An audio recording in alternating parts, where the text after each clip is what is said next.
Okay, ladies and gentlemen, it's that time again. Let's get serious here. Let's get that posture cranked up. Grab a refreshment of your choice. Today's episode is brought to you by Spade. It's 0 calorie, 0 sugar, all natural. There's 6 flavors: cola, yuzu lime, guava, blueberry acai, kiwi strawberry, Dr. Spade. Only 6 ingredients, including water, sweetened with the most premium stevia. Pure form of stevia on the market, no bitter aftertaste, caffeine-free, dye-free, added electrolytes for a hydration benefit, just as healthy as a sparkling water and just as flavorful as a traditional soda. So have yourself a slurp. Amazon link in the bio, you won't regret it. You make it sound good. Oh, she's good, bud.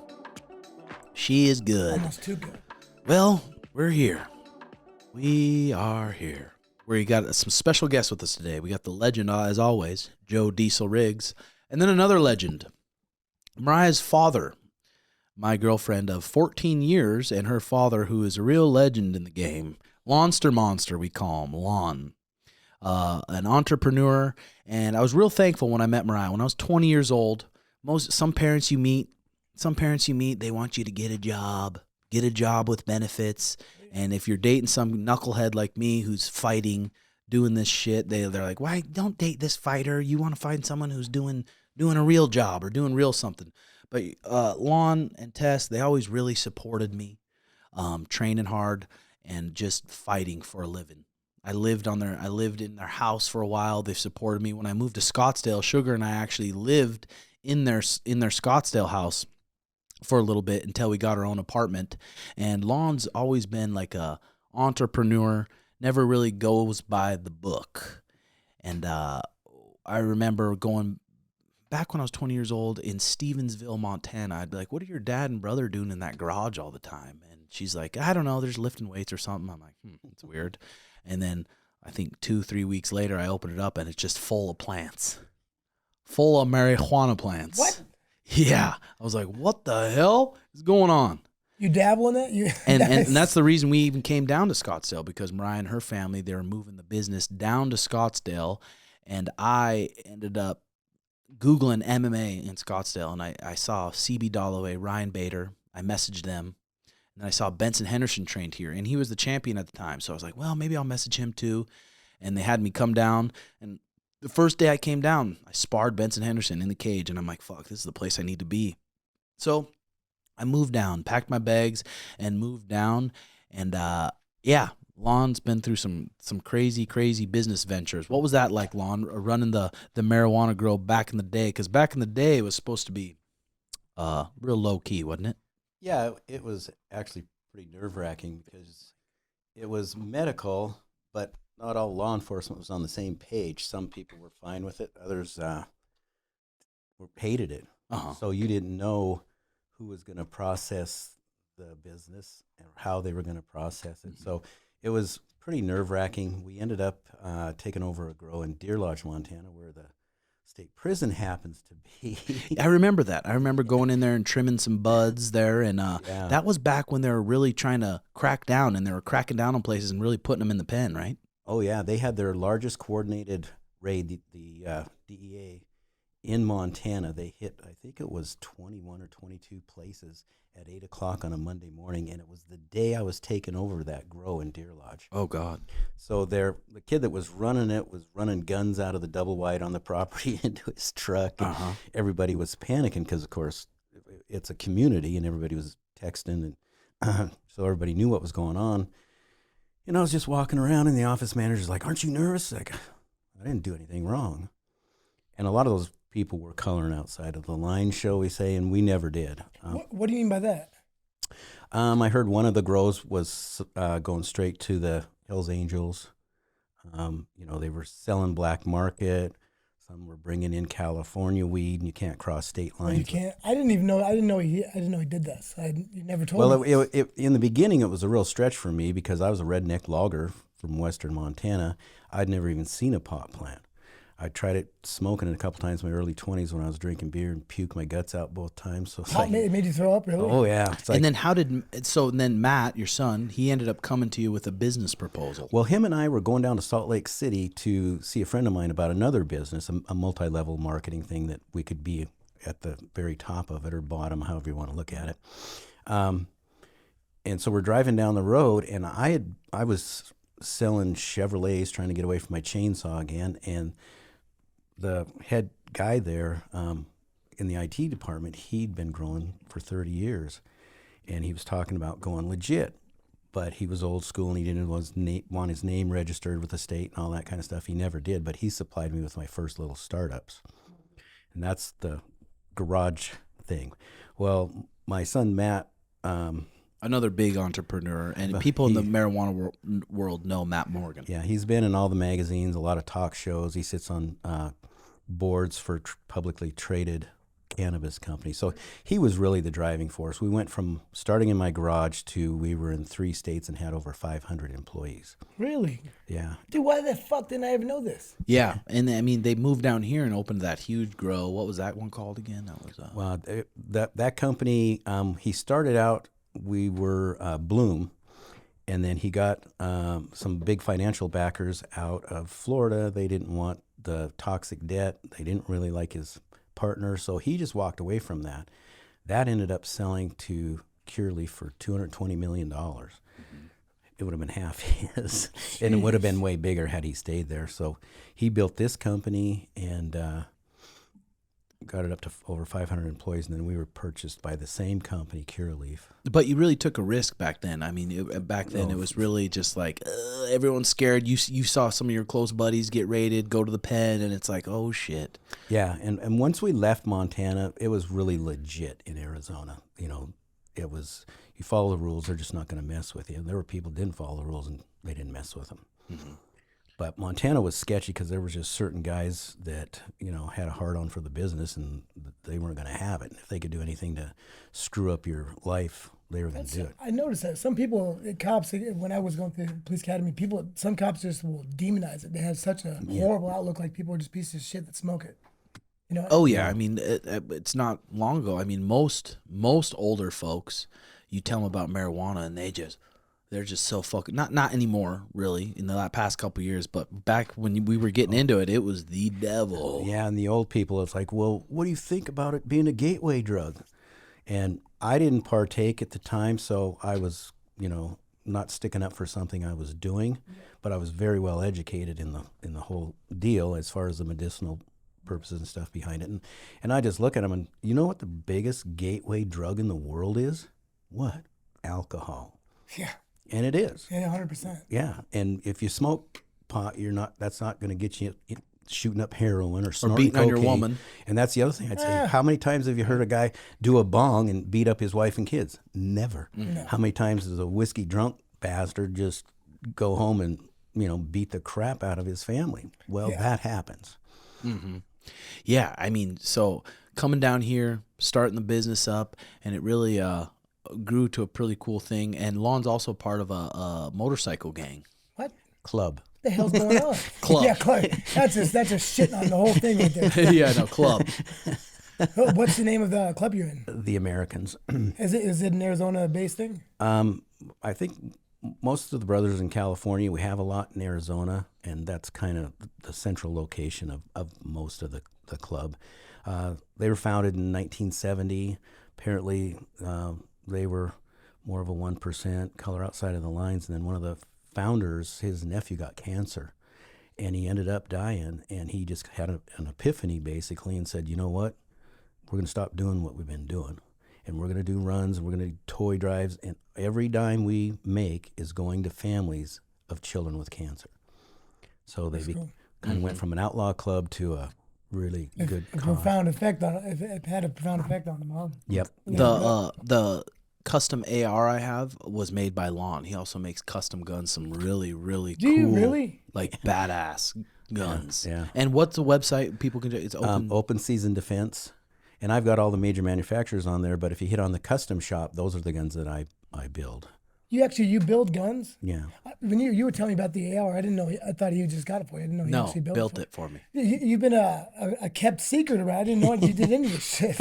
Yep. Yeah. Well, and then people that do, it's like, what a life you're having. You're peddling dope. You're in a motorcycle gang and you build guns. It's Yep. And That's you're why a we got peacock, along. and he's jacked too. He's strutting around like a peacock. Well, 70-year-old jacked. I mean, that's some good 70. genes. Yes. Dude, when I'm 70, I'm just gonna be a pile of dust. Oh, you'll be chewing on your tongue, fucking. Oh God. Yeah. Just be kind to me at that time.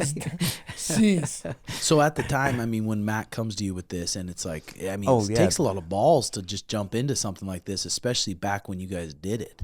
Well, yeah, we were driving. I think we were coming back home from meeting my big powerlifting buddy down in Salt Lake City, and he goes, "Pops." And I've been talking to the guy at Carl Tyler about getting started legitimately, and he goes, "Pops, I'm thinking about getting into the marijuana business." And he just wanted to see what his old redneck dad had to say about that, really. I said, "Really?" He goes, "Yeah." He goes, a friend of his wanted a dispensary. He didn't want anything to do with the growing end of it. I said, "Well, I'm telling you right now, bud, if you're getting into that, you're getting in it with your pops." And he about crapped his pants. You didn't expect to hear that? No, that's the last thing. And he's a mover and a shaker. He's not going to be in there babysitting plants. That's just not his personality. So I got it rolling in the garage. And then when we expanded, I hired my younger son to work with me. And Matt was out just killing things. And then he's like, the next state going medical is Arizona. I'm going to move to Phoenix, start a hydro store, and network, and I'm going to get us a license. How long before it was legal did he like, hey, the next state that's legal? We started my garage the end of 2008, and we moved to Phoenix in 2012, October 1st. So Matt was really good about staying ahead of the curve. He's a networking machine. Like, he's in all kinds of different industries now, and he just has the ability to relate to people and get Build them in his relationships. circles. Yeah, charismatic guy. Yeah, but he doesn't come off that way. You know, and a lot of, when you tell people you're from Montana, there's almost an instant trust. It's like, Yeah, right. There really is. Good old boys. They Yeah. just think you're retarded. Yep, and you know, and I taught my sons, you know, if you look a man in the eye and shake his hand on something, he better be able to take that to the bank. Yeah. You know, and that's how they are. So you guys are. That's true. Yeah. I mean, so then, the business really, because was there a risk where like, fuck, is this not going to work out? And then you're trying to make these plants. Like, how long of a learning process was that in the garage? How many plants just fucking failed? Because I remember Sugar, when we got our first apartment, he's like, dude, I'm going to grow weed and I'm going to sell it. I'm like, fuck it. All right, good luck, bud. He bought himself a tent. He had it in his closet. And Little greenhouse. He had a stem that grew about this big until he just fucking tore it all down. It was Is a it pile that of hard shit. to grow weed? Yeah, it really is. And I thought, well, you know, we have a killer garden every year. I can grow weeds. You know, friggin' stoned hippies can grow weed. I can do it. But it really is that difficult. And I would tell people, it's, you know, I've molested pot plants every way you can molest them. Nice. But I've only molested them the same way once. I like that. I like that. How much of a learning curve was it? And how did you get not frustrated? Because you weren't Because really. I just knew, like, these other bastards are doing it. I can do it. I'm going to figure this shit You know, out. you're But smarter than them. yeah, and Bridge and I came up with a lot of really cool shortcuts to accelerate the growth, keep good, happy plants. And then we got hooked up with a commercial grower from, well, Matt found him, of course, from California, and he really helped us a bunch. So that kind of got us tracking in the right direction at a fairly high rate of speed. So that helped us, and we just pretty much had it dialed. And Matt was like, you know, we're growing really good product. If we take that to Arizona, we'll be ahead of everyone. And we more or less were. We had, out of one dispensary in Phoenix, I believe we had 18% of the retail market for the whole state. How many dispensaries do you distribute to? We were just supplying our own. We couldn't grow enough hardly in Phoenix to. In Montana, I was supplying 2 dispensaries. So I don't know how. So when you grow your pot, who do you sell it to? Is there like a person that goes and distributes it? How does it work? When we got big, we had an actual guy that was in charge of wholesale accounts. Okay. So we would sell to other dispensaries, and that was his job, was to go out and hustle up wholesale business. Like almost like a pharmaceutical rep? Yes. Okay. And you can't cross state lines with it. We had the biggest grow in Utah, 90,000 square foot. There's only 13 licenses in the whole state. I think we were supplying like 11 of them. This was yours? That was part of the big company that Jeez. Matt had started. So how many, like when you were down here in Phoenix, how many pounds a week were you guys, or a month or whatever, how much were you producing? I couldn't even begin to tell you. It's been years. Ballpark? Yeah. I'm trying to think how many. Basically, when at that point, if you got up to 2.5 pounds per light, you were doing all right. Now with LEDs and stuff, they're getting up to 4 or 5 pounds Per light, and then how Per many light. lights were there? Well, our biggest grow, Vegas, if it was built out, which the Cureleaf never did, was in Utah, and I had 16 flower rooms with 96 lights per room. Okay, So they covered 20 square feet. The tables were 5 feet wide, and they cover 4 foot of the table. So these rooms are rather large, and you do the math on 2.5 pounds. I had a really good grower there. Well, I did in every state, but yeah, 2.5 pounds times 96 lights, and they are in flower for 9 weeks. So you start adding those numbers up, 16 rooms, and you try to get at least 5 turns per room per year. Turns? Yeah, cycle. Okay. The 9 weeks. And then how did you guys find the people to put in the right places? Because you were kind of the head over here of putting the people in the right places, Right. and it's always these fucking ding-dongs. Ding dongs. Matt, actually, he would bring his buddies, hire me, Matt. So he'd bring them to me. This is my pops, you'll be reporting directly to him. If you survive it, you'll be a better man on the other side. Did any of them survive it? Yes. Oh, yeah. Yeah, some of them did. But there's no showing up for work late. It's just unacceptable. You don't peck and pick on any of your fellow employees. That's unacceptable. Yeah. So And if you get caught stealing once, we bring down the law. We're not just going to can you. We're going to file charges. Does that happen? maybe This skin is you. the federal. Has that happened? Has That's somebody the actually biker stole? club Oh, part. yeah. I didn't know that. I didn't know in the weed you get from the dispensary had no seeds in it. No. I'm like, it's been forever since I found a seed. I had no idea that they weren't there.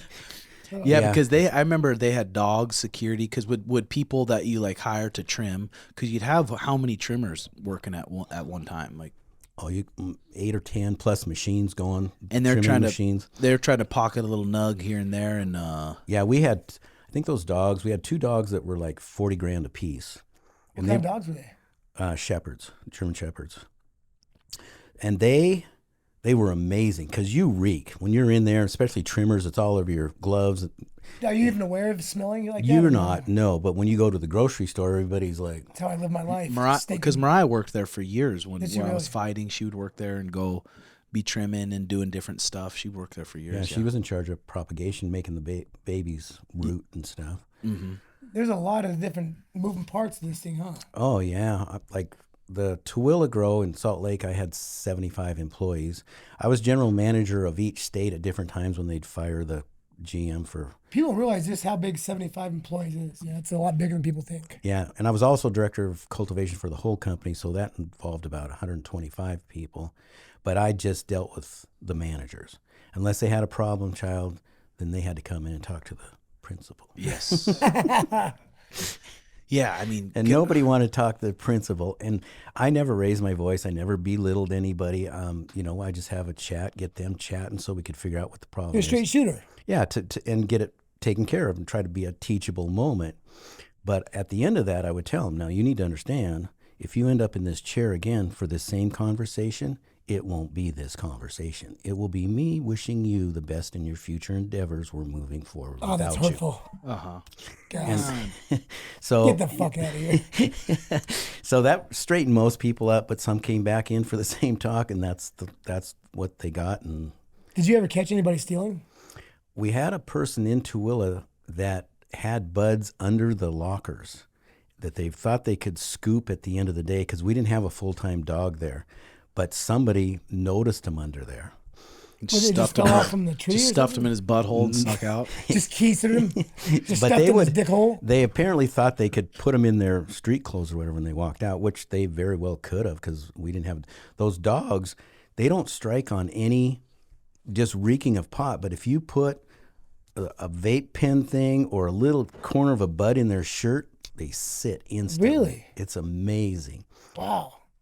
Yeah, because I mean everybody reeks of pot, but they can pick up if you've got actual pot in your pocket. Those dogs are they're insane. Yeah. They're just incredible. What did you think of me when the first day Mariah brought me into the house? Because I remember I was nervous. Not a redhead. Fucking firecrotch. Fuck.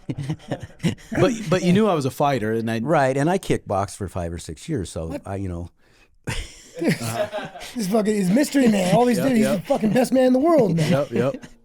So yeah, and my sensei was super good friends with Chuck Norris. They all grew up in that Superfoot Wallace, Yeah. what they called full contact karate. And I saw a book once. It was probably over an inch thick, and it wasn't real big, but it was a picture of the black belt and then a page and a half article on him. Well, Jim, my instructor, was in there. His name is Jim Harrison. He just died a couple of years ago. Trained Josh Barnett.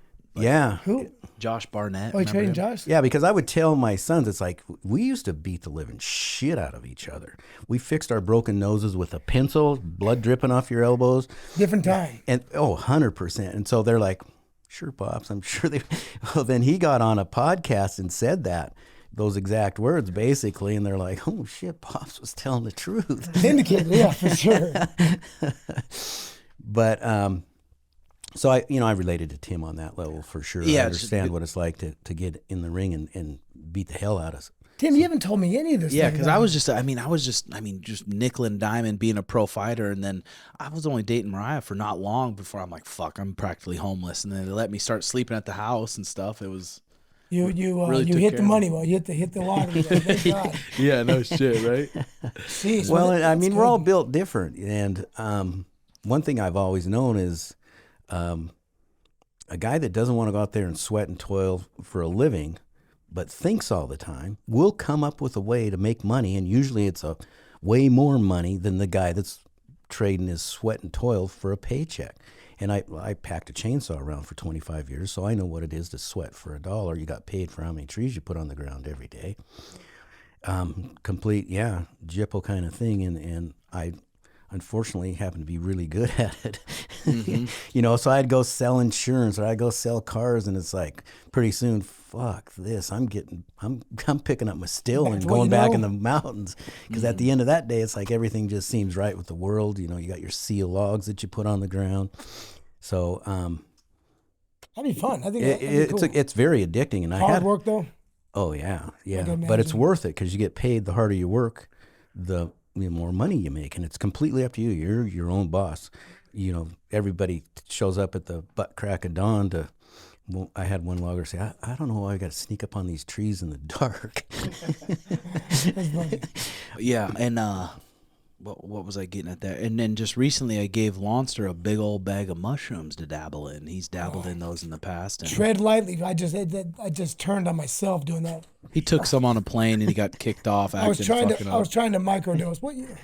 It ended bad, but I prevailed. No, I did not. I was drug off and made a fool out of it.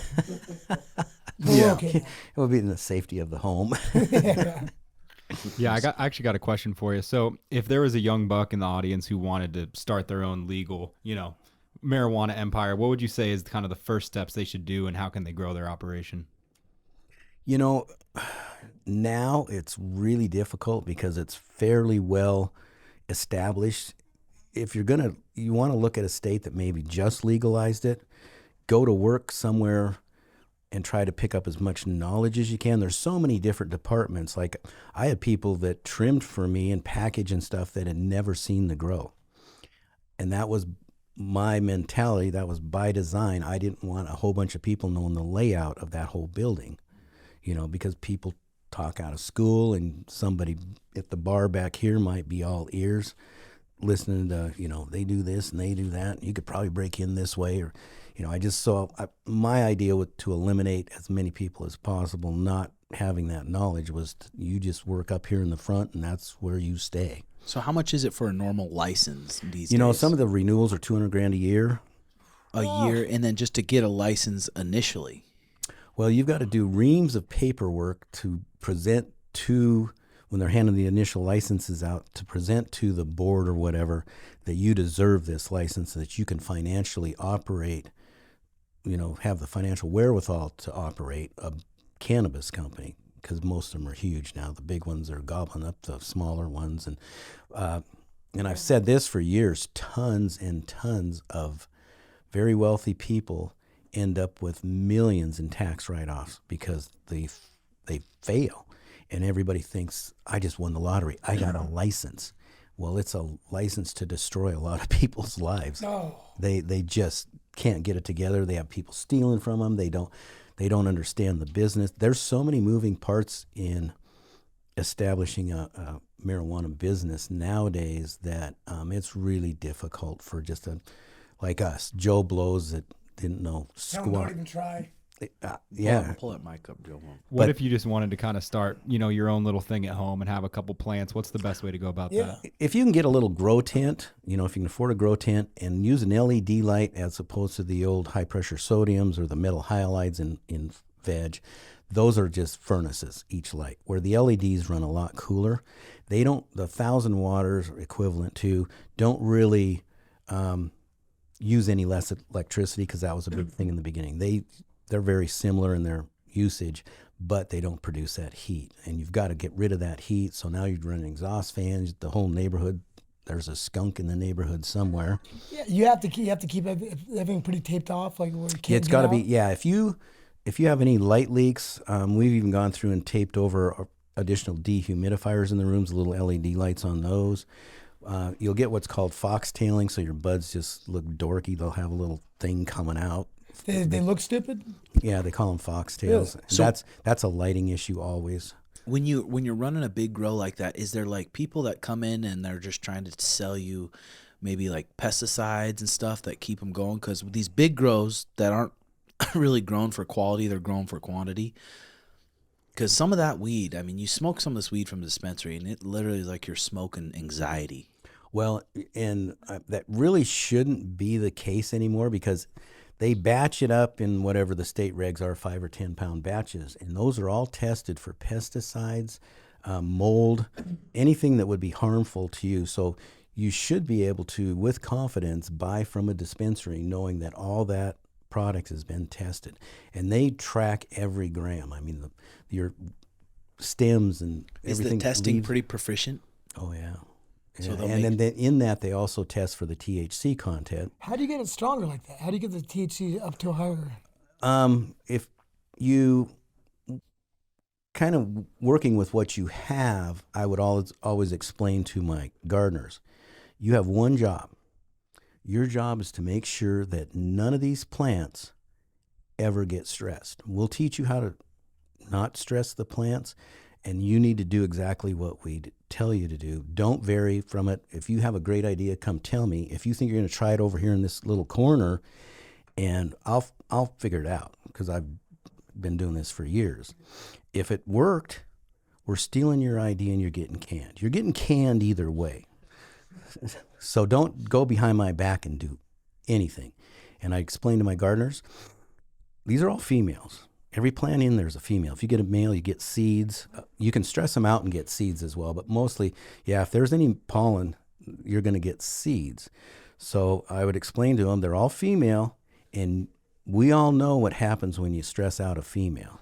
They don't put out. Nice.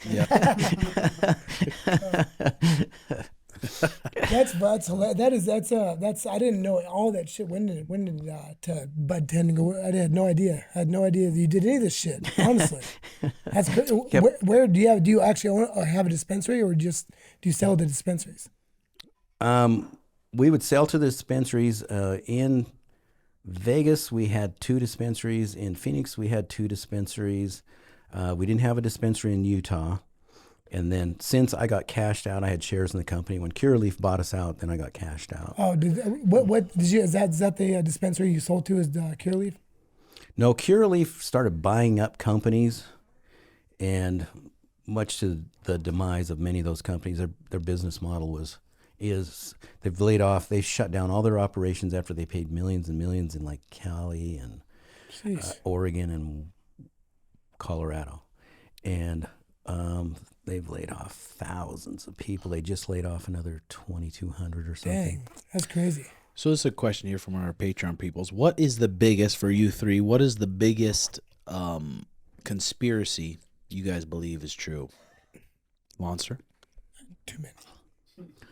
Oh, do we get political here? Or what We might as well. Let's fire it up. The election of 2020.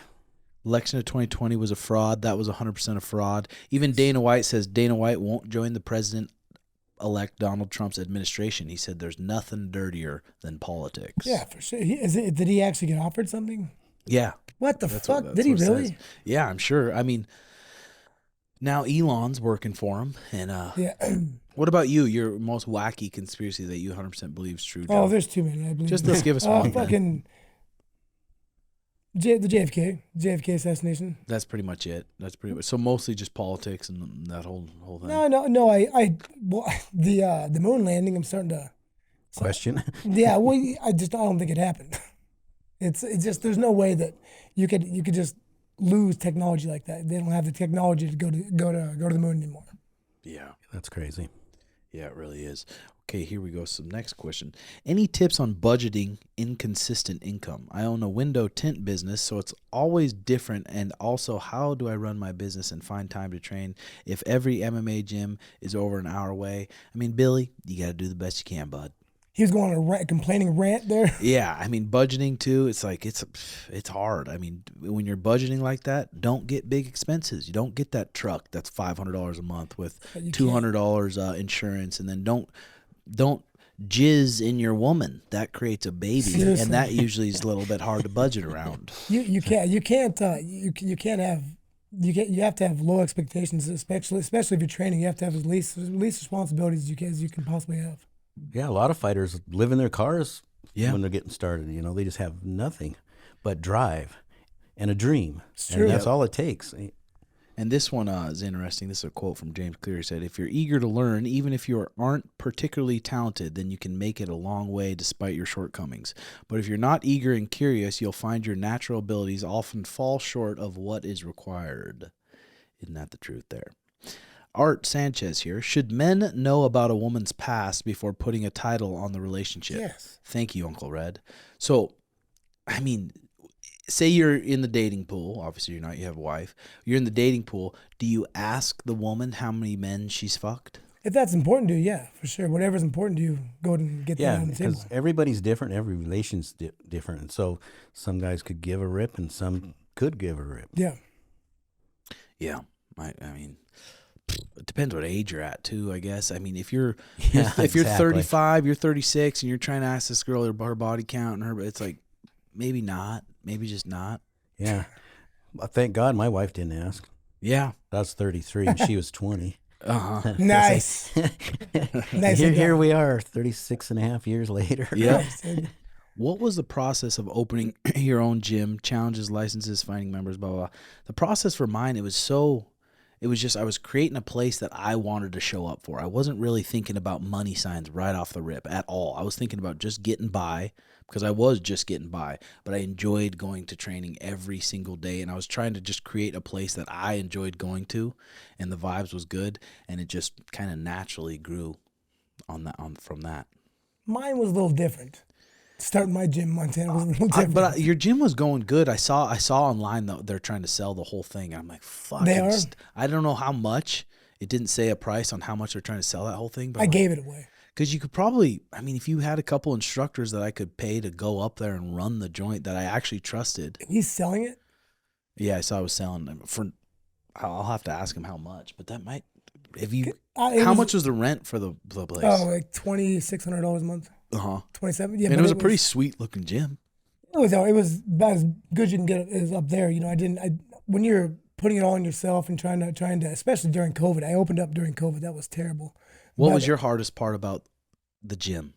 just getting a kind of a relationship with people that were knowing their name, because I don't do well with that. I don't With names. Yes, that's hard. And then I get uncomfortable and start acting fucking weird. And then who would help you get payments? Because that's where a lot of gyms. I mean, even my old coach Matt Powers. I mean, he was just such a nice guy. He was making money at the time doing Testy Fest. A gym. He didn't really need the money from the gym, so he just wouldn't charge us. And when he could have had a banging gym in Missoula, like that would have made a lot of money. But he was just too nice to come at us for payments. People don't have money in Great Falls like here, you know, and so I was charging like $80 a month, and at least would have to track these people down. I mean, they didn't have money. It's not like they just didn't want to pay. They didn't have money. Especially people who want to fight. They're usually like kind of scrubs. I don't know. Sure. That's what my instructor had you signed up for a belt program, brown belt, black belt, and then you made monthly payments. If you didn't, if you didn't hit that level, you didn't get belted. No, you have to still pay for the program. But once you paid the program off, and if you hadn't achieved that belt, you just kept going with no payment till you got to brown belt. And if you got brown belt in his school, it took you however long that was, because everybody excels at different rates, usually to go from brown to black. And then he would, if you missed a payment with him, right to collection. Send you straight to collections. He was just he was all business. Yeah, he had 4 dojos in Kansas City, and for some reason he moved to Missoula, Montana. But yeah, it was all business, and that's what he did. And he would tell him, you know, have to. If you don't make these payments, I will send you to collection. Oh yeah, okay. You know, he sent a lot of people to collection. So do you do that, Tim? I don't. I just, but that's why. I mean, I don't handle the money. When people are asking me about memberships, about buying anything, it's like I don't handle the money. Mariah does, because she's more hard nosed about it. Is it uncomfortable for you to go ask somebody tell them to pay a membership? Is that hard for you? Yeah, because I was broke and I was a kid that wanted to train too. So I'm like, okay, yeah, I'll just. You want to let him do it? Yeah, I want to let him do it, but I was no more. Like, go talk to Mariah. Same thing. I would. Someone's like, I'm not doing too well. I'm like, just train for free. I literally would, like, the first year I would lose about $8,000 a month or something like that, and with all the insurance, everything I would get, and then I was making like $10,000 a month at the very end, profiting. Yeah, it's hard. You definitely need a person like Mariah who's going to help with your taxes, help with your licensing, and help with all the behind the scenes stuff, because I'm there to teach the knowledge. Yeah. Tyler Pearson, you have mentioned reading The Power of a Positive No. There are many different little tactics in there. What tactics have you used successfully, and how would you have handled it before you read the book? I have a hard time saying no. Joe, I want to give you that book too, because I know you have a hard time saying no. You want to say yes to things even if you know you're not going to show up. That's one thing I don't do that. I try. I want to say yes. You've been way better at it. I want to say yes to people because I do want to. I don't like to say no. But when before I would agree to things, and I would know that I would probably not be able to do it. I do not do that anymore. I can't. I'm way better with that. Yeah. But it's hard telling people no. I don't know why it's hard for me. It is. Especially on now, like the socials are growing, the YouTubes are growing. Everyone wants to kind of partner up with you. Everyone wants to jump on a Zoom meeting with you. It's like, and I'm getting better at saying, hey, just say what you're going to say in this email. Then I'll read the email. We don't need to sit on a fucking Zoom and get to know each other. Keep people at arm's length almost at a certain point. Yeah. Yeah. That's why for Suge, it's like he's got Imran who helps him, and it's so hard to even get a hold of Sean anywhere, because I can't even imagine for him. Like, it's what you have to do, man. Yeah. Timbo, do you have any opinion on Andrew Wiltse's mental breakdown? Andrew Wiltse, he's a gold medalist at the Pan Ams, jiu-jitsu, black belt, really, really talented guy, and he's just kind of going off his rocker. What happened? I don't know if it's like I don't know what you'd call it. Maybe a schizophrenic, maybe bipolar, but he goes on his Instagram saying he's going to kill Gordon Ryan, he's going to kill Craig Jones, and like he goes off a little bit crazy. I do watch him, and it's fucking like... He's at that level, though? What do you mean? Like, he can beat Gordon Ryan? No. He's really fucking good, but he couldn't beat Gordon Ryan. I couldn't imagine having a mental breakdown like that, and everybody's just right there watching it. Well, yeah, you go live on Instagram, and you're fucking having your breakdown on public. Yeah, that's hard. What's the strongest psychedelic each of you have done, and what experience was it like? Mariah and I took just 2 grams of mushrooms one time, and that was pretty heavy. Just laying in the dirt in my yard, and her horse is standing over us. God, just pissing on you? I'm just in my boxers, just literally laying in the dirt. That was a strong experience. I had post-traumatic stress from fucking getting Joe Stevenson giving me acid. That fuck. And what happened there? I thought it was like a flex roll or something like that. I thought it was just because my back was hurting. We were gambling and fucking. I took it like 30 minutes later. I'm like, on my back. He's like, I gave you fucking acid. I'm like, what? oh no, I'm dying. Fucking horrible. Fucking sitting there all night rubbing my fucking collarbone. I was in the mirror. I'm like, oh fuck, it's broken. It's just horrible. I thought my back was snapped off. It was just terrible. Oh. Yeah. Because there's the strychnine stuff in there. It's like rat poison. Because the next day my back felt like someone kicked it in. And fucking, it was from whatever the fuck is in acid. That motherfucking Joe Stevenson. That son of a bitch. Yeah, the acid's a scary one. I mean, scary one. Especially when you do any of that stuff. If you try to like, you got to just accept it. Let it take you. And hopefully you're in a safe setting where you're comfortable. Because if you're not, then it's fuck. Would you do any of that? What's that? That ashwagandha? What the fuck is that called? Ayahuasca. I would do it. At this point in my life, I think I would do it. Is there something about you where you'd want to change? Like something about your personality, something about your bad habits? I mean, obviously, I mean, I feel like I'm pretty dialed in. I mean, like any guy, you get a little tad horned up, and they say not to do that. If you pretty much don't want to make any crazy changes, don't do that. But it's fucking. Imagine if we went on a trip, Nick, and me and Joe doing that, and we're just bawling, shitting our brains out. Not now, like RFK's son, he went on an ayahuasca trip. And what is it called again? Ayahuasca. Okay. And he said he was like in some sort of realm for thousands of years. It seemed like, and fucking he came out. He's fundamentally changed. I'm like, I wouldn't want to go through that. Yeah, that'd be a good YouTube vid. You too. I'd roll myself right off the fucking cliff. Oh my god! I couldn't. Joe's imagine over there that. crawling around like a cat, just like my neck is broke. Fucking.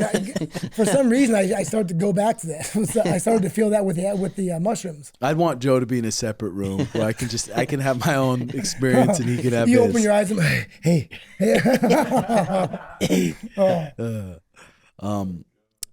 Have you ever had crazy psychedelic experiences? I had a girlfriend when I was in my late 20s.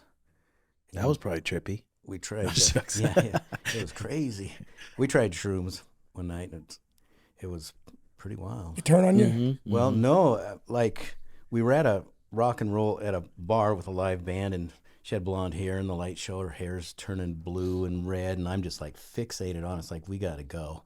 We got to go. So we just went up to my condo and went at it from midnight till 6 a.m. solid. Just fucking. Just really? solid. Nothing I but had fucking. a turntable next to my bed with Donna Summer's Love to Love You Baby. It's a whole side of Nice. sex. Every time that would end, I just put it on start again. Replay. And I had a big king-size waterbed. They called them California Rose. I remember the water beds The were California Rose, and it had compartments and lights inside and stuff. Really? That thing was like LED Christmas lights just all lined out. And so that's going freak, and I'm going freak, but in a good way. Yeah. I've never had sex for longer than 20 minutes in my life. in. Yeah. Fucking hours, dude. Well, that might have been a record, that 6-hour one. Yeah. But Oh shoot, man. Especially on a water bed. oh yeah. I couldn't Get even. that. I would end up in the corner, stuck in the fucking water bed. I would never do that. Yeah, fucking throw myself around. That's hard to move around. We're just It stabbing had- the water bed. had no baffle. It was the one with no baffles. Get the ocean motion going, then kick her into power thrust. Oh, God, they don't. Does anybody make any water? Did you say that again? I just I caught said the end of that you one. get the ocean motion going, and then you kick her into turbo thrust, and it's He's got you're- power hips, huh? So, yeah, that's good. You know, you got to be careful of a good old penile fracture. I always have to. I don't think you could beat that thing down with a baseball bat. Oh, you know? can. you catch it off the tailbone, snap it. Especially if you're trying to be a hero, going a foot out, foot in. You try to. Oh God. Oh. Yeah, just Knowing you're running that risk. Oh, God. No, it's just stopping short, just flying in there with no freaking bumper. Just oh God, that's you catch the lid, and that's what does you wrong. Like, Oh. it turn on you real bad. Things. Oh fuck. I can't even imagine. Yeah. Joshua Fleming says, do you think training on a tight schedule, the focus should be sleep or coming home around 9 p.m.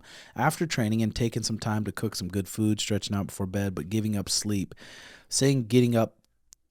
Getting 5 to 6 hours of sleep instead of 8, but eating clean and stretching. I mean, fuck. Get your sleep. I say would- get your sleep. Yeah, I would do that too. I mean, if you're getting that done training at 9 p.m.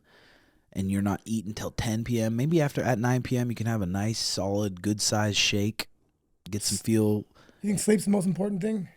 I do. You can just drive. And everybody's different, but everything I've read, if you're living on 5-6 hours of sleep, you're not doing yourself I'm any dying. favors. I don't fucking get any sleep. Some people, 5-6 hours sleep, that's all they need to perform high. That one guy on Rogan show that because Rogan asked how many people actually perform on, like they can get by with 5 to 6 hours of sleep. He said nobody. Yeah. I mean, And you're like chopping years off the end of your life if you do sleep 5 hours, 6 hours compared to 8. I've read that. I let Lon take a ride in the Tesla Plaid Oh, and let him no. step on it this morning. What a crazy machine, huh? It's like being in the Millennium Falcon shooting out of the mothership, all the stars going by. It's like, holy. Did you tell him how fast it is the quarter mile? Yeah, we looked it up. That's fucking nuts. Yeah, because I mean, I'm an old muscle car guy. Yeah. I had a blast. I got a 392 Wrangler right now that I just love the shit out. It's got the paddle shifts, hit the button, the exhaust opens up. And it runs 12 nines in the quarter, which is faster than all the old big block muscle Corvettes and Chevelles and shit. And that does 9.2. That's crazy. When the first Tim had me in the car, and he's like, "Hold on," I'm like, "Come on, now." Then he hit the gas. My fucking neck snapped off again. I swear, it was nuts. Yeah, it's crazy. just like being His in the eyes started wandering. Yeah, it did. No, it didn't. No, it didn't. his cheeks were pulled back around his ears. Yeah, that's crazy. If I had a car like that, I'd be fucking dead within a week. Remember that old, I think it was a Honda Civic that you got from that dealer that had Joe Riggs, like a picture of Joe Riggs on the side? It was that Volkswagen GTI when I wrecked it on purpose. Yeah, he hated it, so he wrecked it on purpose. It's because after the Fight Master, they were giving me a car, but they muddied it up. It was a Volkswagen GTI, which was cool. I like that, but they put a wrap on it with my name on it. Hey, look at me. And then so I'm like, well, if I get wrecked, they'll just give me a different one. So I turned in front of the guy that wasn't going too fast, and he ended up hitting me and fucking running his hand through the windshield. I'm like, oh my God, what's going on? It was terrible. And then the guy, I didn't put too much thought into that. And they never give you a new rig, did they? No, they did. It's those motherfuckers though. That was terrible. That was a cool car though. That was. But yeah, that was the same fucking week that happened is when I sold that Dodge that the guy gave me like $100 bill wrapped in fucking fake money. Oh, did I tell you about that? I was literally the same week because I had too many vehicles. I had this single cab short bed 4-wheel drive Dodge. It was a 2000 Dodge Ram. It was perfect. So I sold that, and this guy, I was selling it for like $7,000, and it had like 100,000 miles. It was a good truck. This motherfucker, he knew who I was, so I was signing every receipt he had. But he went to the bank, came back, and it was Wells Fargo, the same. I banked with them, and then he had an envelope with the receipt, and he's like, "You want to count it?" He was he was bluffing, obviously. I'm like, "Oh no, I believe you." And then he left. I threw my wife the money, and fucking it was a $100 bill wrapped in the exact same color fucking paper as the money. So he gave me $200. What he gave me. That's what I got. Damn. embarrassed. There's some scammers out here in Phoenix. Laugh at me. Go ahead. When we first came to Phoenix, Mariah and I were going to go to a Katy Perry concert, and I found some on Craigslist and met up with the guy, and it's just like this businessy guy. So are you taking your kids? I'm like, no, I'm taking my girlfriend. He's like, oh man, you guys are gonna have a great time. These are great seats. Fucking and they were gypsy. scanned That's fucking fucked things. up, man. Did you try to get a hold of him? I said, I'm gonna find you. I'm gonna kill you. What'd I he say? texted him that, and he said, what's going on? No, What? those are fine. And Just a nothing swindler. happened of it. Yeah. God dang. Okay, Jordan here. What would you do differently, if anything, regarding the coffee shop and starting that venture? Planning on creating a healthy wellness type cafe vibe here in UK. Been massively inspired by what you've done, and the community here needs it. I mean, I would just say figure out what Mariah and I did. We bought a nice espresso machine for home, and we just figured out what we really liked. Really? Is that what you did? No kidding. Yep, and then we bought an expensive machine, made the menu very, very simple. When we first opened, I think we had 3 drinks on the menu. We had your latte, we had that Mac lemonade, and just keeping it super, super simple, and then just grow as you go. And if you're doing it for money, I mean, you're never going to do well. I mean, you might do well, but if you're doing it just because you enjoy it and you want to create something like that, then usually just like you did with your gym. You started to build a place that you wanted to go to, that you wanted to show up every day. Then things just happen organically with that. Mighty Mouse here says, what's going on with Nick Diaz? There was that video that came out of his girlfriend filming him. He was in the grass. Yeah, God dang picking up grass, saying, I'm fine. Like, he must be on meth. Thank God they canceled that fight. Dude, yeah, right? Fuck. It's fucking sad. It sucks because someone like that, Nick Diaz, I mean, he's had the wars he's had in the cage, you know he's having double the wars in the gym with boxing gloves, and he's one of those fighters. He's got to eat 4 or 5 shots to give one. You hear him talking. He sounds worse than others. Like there's a lot of it's drugs. He's just fucked up on drugs. It sounds like he's punch drunk, but he's not. I mean, I don't know what's going on with him, but he's just fucked, man. Fucking sad. It is very sad. Before he fought Robbie, he was talking about didn't want to fight, didn't want to do it anymore, doesn't like fighting, and then he didn't fight because he wanted to. He fight because he had to, and whatever financial situation he's in, he's got to fight. It's sad. Yeah, hopefully he can heal up and beat it. But, well, boys, hope you guys enjoy the show. I got to get to this next thing. Hit that like and subscribe button. And if this is on Patreon, then love my Patreon brothers. Every week, confidential show, patreon.com/RedHawk Academy. Last week, it was Joe's first show. Yeah. Kind of on your own. Who kind of hosted it? Were you the main host? No, Mikey Music? Mikey, me and Mikey were going back and forth. That guy, he's a nice guy. He is a nice guy. He's a good chatter and stuff. Yeah. So his brother plays pro baseball. Yep. That's cool. Yep. So, all right. Thanks, Lonster. Well, thank you, guys. This has been great. Hell yeah. Joe Diesel Riggs. Thank you. Everyone. Love y'all. We'll see you next week. Bye-bye.